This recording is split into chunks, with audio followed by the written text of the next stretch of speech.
Did you know that only about 2/3 of healthcare workers get a flu shot every year? Well, that could put you, a potential patient, at risk. So to keep you safe, one local hospital is making those vaccines mandatory.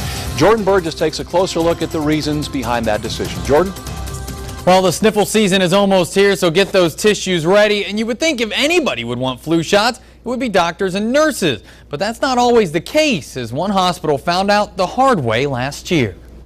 Lurking in many hospitals is a potential killer, not one you can see, but that doesn't make it any less dangerous. If one of our staff had the flu, walked into the room, this already sick child could get the flu and it could become deadly. That's why Dayton Children's is making it mandatory this year for its workers and volunteers to get a flu shot.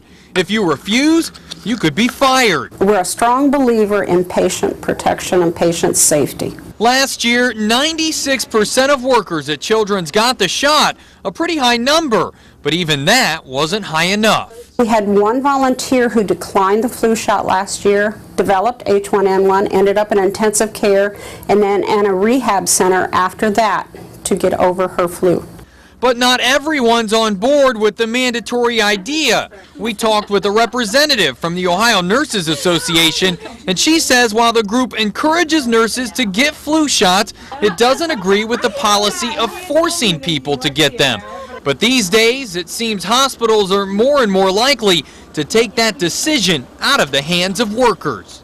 It's something that I see all hospitals going to eventually, but they've got to all work out their guidelines, their rules, and how it will work for them.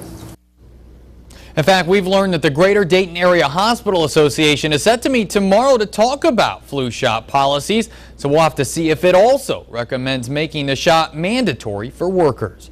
Reporting live, Jordan Burgess, 2 News on your side.